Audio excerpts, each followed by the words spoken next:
জয় হিন্দ বন্ধুরা, আমার রান্নাঘরে তোমাদের সবাইকে স্বাগত জানাই। আমি এখন বানাবো মশলা মটন। তো মশলা মটনের জন্য যা যা নিয়েছি, মটন তো থাকবেই, তার সাথে এখানে আছে পেঁয়াজ কুচি। পেঁয়াজটাকে একদম ঝিঝি করে কুচি করতে হবে, এরকমভাবে কুচি করে নিয়েছি। একটু বেশ কোয়ান্টিটিতে একটু বেশি লাগবে পেঁয়াজটা। তো এখানে আছে পেঁয়াজ কুচি। এখানে এই যেমন ছোট ছোট আলু দিয়ে আমি মাংসটা করব। তো এরকম ছোট ছোট আলুর দমের যে ছোট ছোট আলু হয় সেটা দিয়ে মটন করলে খুব ভালো লাগে খেতে। তো এরকম ছোট ছোট আমি কয়েকটা আলু নিয়ে নিয়েছি। এখানে আছে তেজপাতা, আর এখানে আছে রসুন থেতো রসুন, সেটা ফোড়নে দেবো আমি। এটা থেতো করা আছে রসুন, আর এখানে আছে বাটা আছে, আর এখানে আছে আদা বাটা। এটা রসুন বাটা, এটা আদা বাটা, আর এখানে আছে তেজপাতা। আর তার সঙ্গে লাগবে লঙ্কার গুঁড়া আর হলুদের গুঁড়া, আর তার সাথে থাকবে লবণ আর তেল।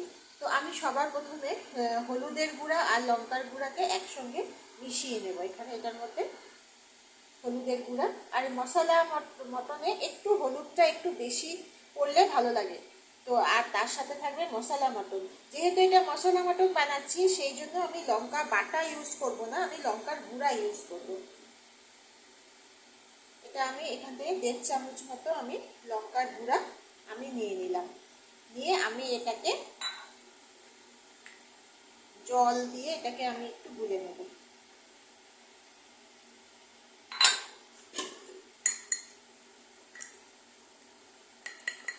একদম হলুদের সঙ্গে এরকমভাবে আমি এটাকে গুলে নেব। এরকমভাবে আমি একটু এই যেরকম থকথকা করে, ইচ্ছা করলে আর একটু জলও দিতে পারেন।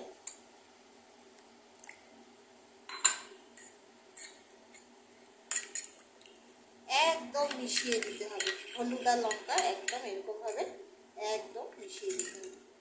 তো এটা আমার হয়ে গেছে। তো ওখানে চলো আমি যাই। এখানে হচ্ছে কড়াই গরম হয়ে গেছে। কড়াই গরম হয়ে যাওয়ার পরে আমি এখানে দিয়ে দিচ্ছি তেলটা একবারে পরিমাণ মতো তেল দিয়ে দেবো। মটনে একটু তেল বেশি লাগে, তো সেই জন্য তেলটা আমি একবারে দিয়ে দিচ্ছি। তেল গরম হয়ে গেছে, আঁচটাকে কমিয়ে নিয়ে সবার প্রথমে আমি এই থেতো করে রাখা রসুনটা দিয়ে দেব। থেতো করে রাখা এটা দেওয়ার পরে সাথে সাথে আমি এখানে তেজপাতা দিয়ে দেব।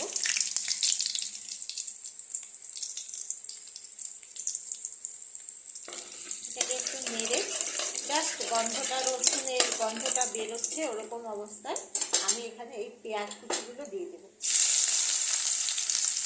মাংসতে, বিশেষ করে মটনে, এটা খাসির মাংস দিয়ে করছি আমি। তো মাংসে বা এমনি মটনে রসুনটা যদি একটু থেতো করে আগে দেওয়া হয়, তাহলে একটা অদ্ভুত সেন্ট ওঠে, সেটা খেতে আরও বেশি ভালো লাগে। তা আমি এখানে এই পেঁয়াজ কুচিগুলো দিয়ে দেবো। পেঁয়াজ কুচিগুলো দিয়ে আমি এটাকে ভালো করে নাড়বো।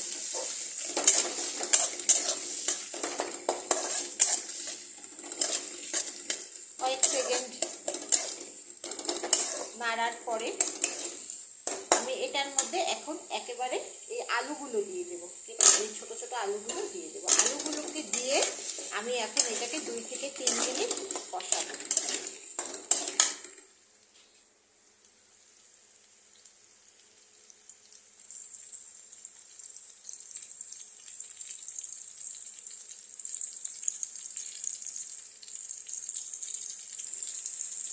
2 মিনিট আমার কষানো হয়ে গেছে। এখন এটার মধ্যে দিয়ে দেব লবণ।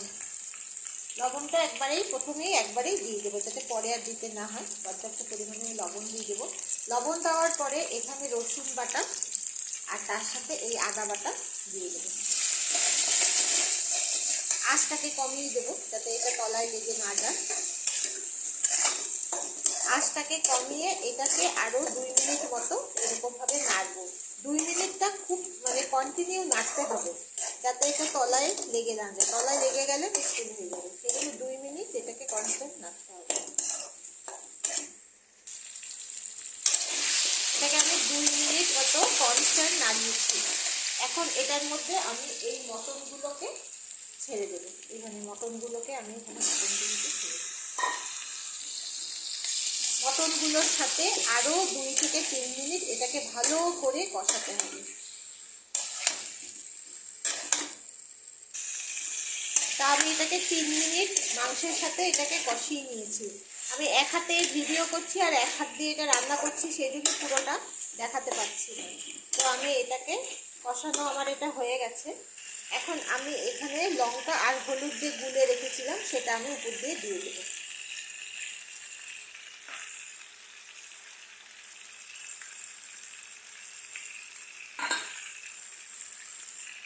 গুলে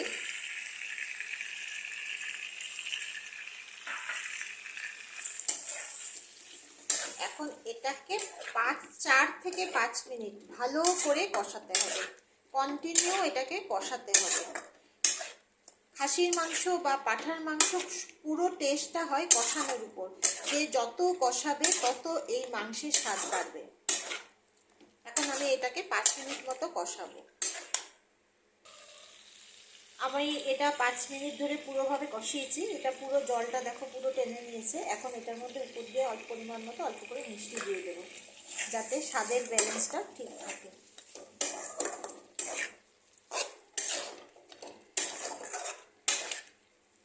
এটা আমার পুরোপুরি নাড়া হয়ে গেছে। এখন এটার মধ্যে গরম জল দিয়ে আমি এটাকে প্রেসার কুকারে আমি দিয়ে দেব। প্রেসার কুকারে আমি 3টা থেকে 4টা মতো সিটি দেব।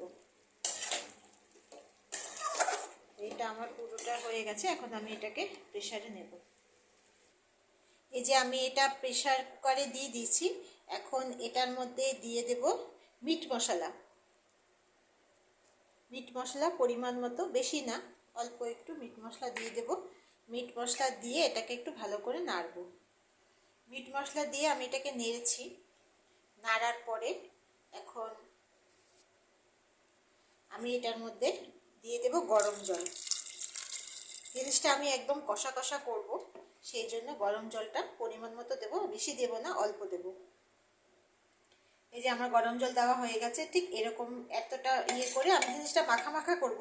যে যেরকম করবে সেই বুঝে জল দেবে। তা আমি জিনিসটা একদম মাখা মাখা করব, সেই জন্য আমি জলটা এতখানি দিলাম। তো এখন এটা প্রেসারের মুখ বন্ধ করে দেবো। তার আগে এটার উপর দিয়ে কাঁচা লঙ্কা কয়েকটা দিয়ে দেবো। কাঁচা লঙ্কা দিয়ে আমি প্রেসারে দিয়ে দিলাম।